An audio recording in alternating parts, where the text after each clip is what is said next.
Hello and welcome to a special edition of the State of the Fleet Industry video series produced by Automotive Fleet Magazine. It's designed to put a spotlight on leaders in today's fleet management industry. And today I have the honor to interview Michael Bieger, Global Fleet Manager for the Catholic Relief Services. And he'll be talking about the NGO's multi-pronged global fleet initiatives and who will summarize some of the key best practices when operating a diverse fleet in areas such as Africa, Latin America, and South Asia. So thank you, Michael, for joining us. I really appreciate you taking the time. Yeah, thank you, Michael, for inviting me. I'm glad to be I'm looking here. forward to hearing your expertise in this area. So uh, let's start the discussion by getting an explanation on the purpose and function of the Catholic Relief Services. And then secondly, to get a summary on the size and type of global fleet that you manage. Sure. So Catholic Relief Services was formed over 75 years ago um, during World War II with the express uh, goal of repatriating some exiles from World War II down in Mexico. And I guess it's best summed up by our mission statement. So Catholic Relief Services, the very first line, carries out the commitment of the bishops of the United States to assist the poor and vulnerable overseas, right? So that encompasses a lot. That encompasses education, food, farming, medicine.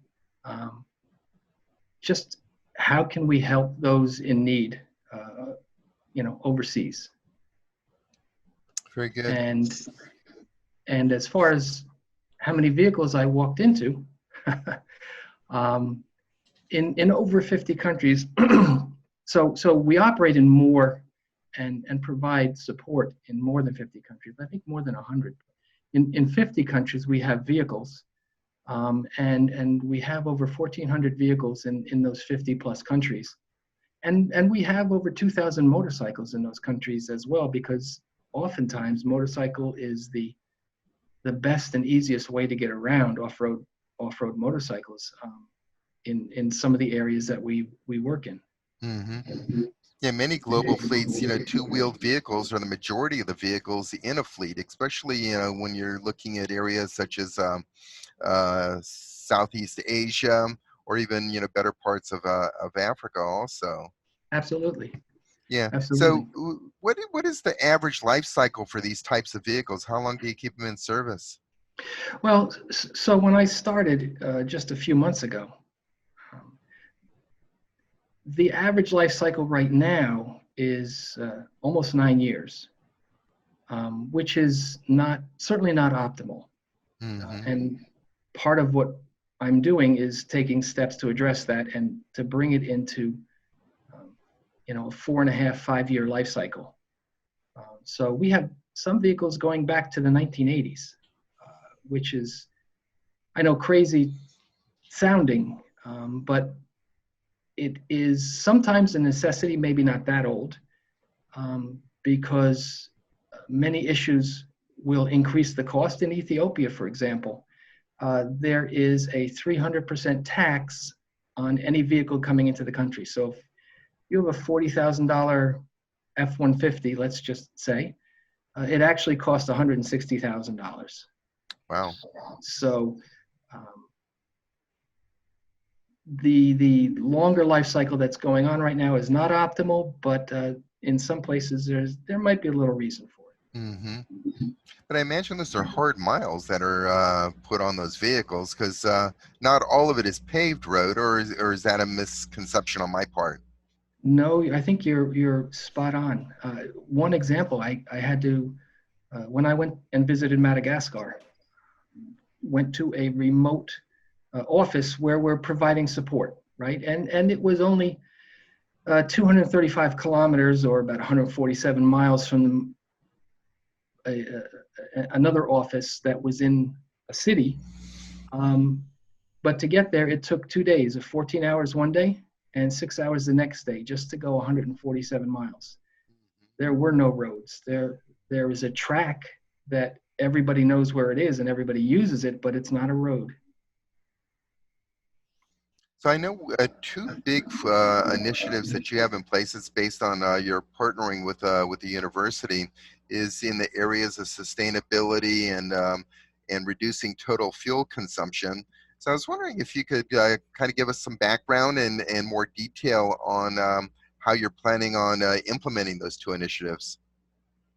Right, that's a good question. They are big initiatives for us because I'll just talk to the cost first, because every dollar that we can save in operating the fleet, right?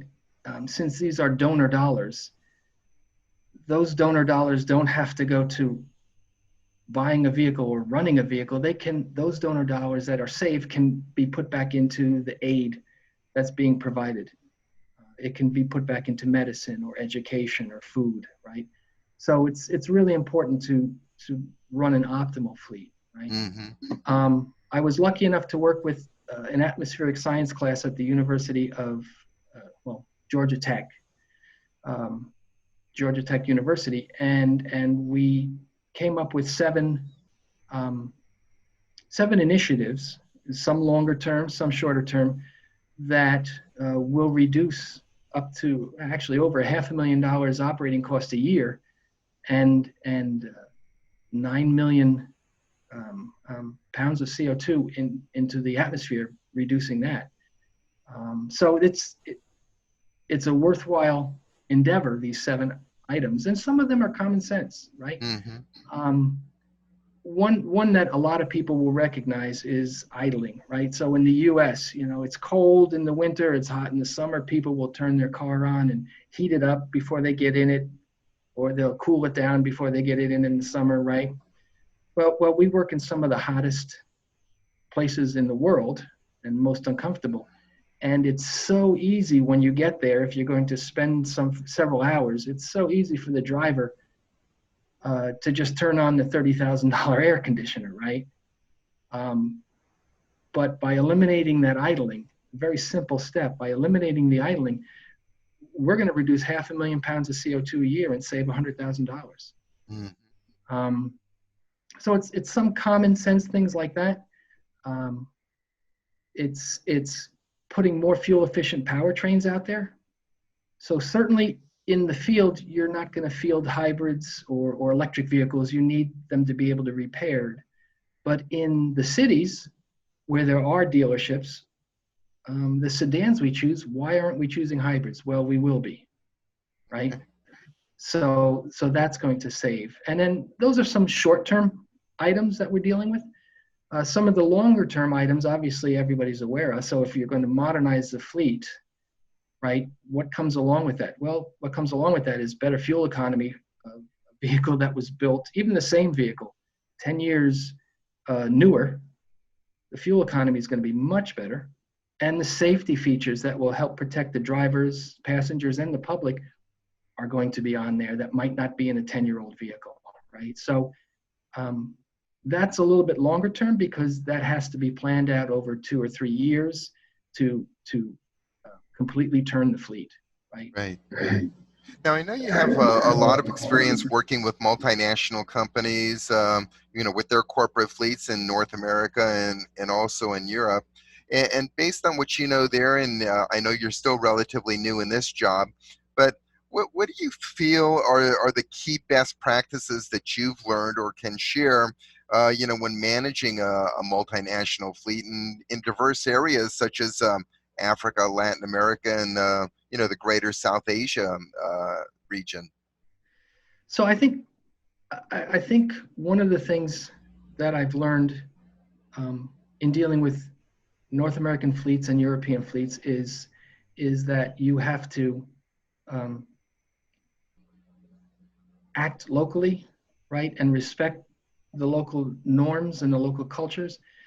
Uh, when you are dealing with some of the areas that we work in, Africa, Asia, Latin America, the Caribbean, um, I find that to be tenfold, right? The need to understand and work within the framework of what's culturally accepted, Hmm.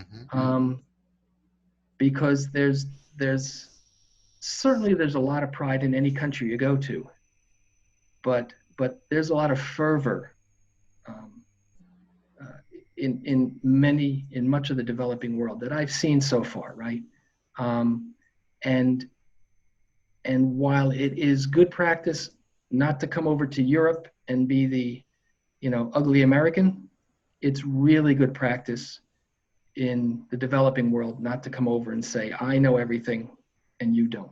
Hmm. You really do need to understand the practices and what has driven those practices. Like I said, Ethiopia, 300% tax.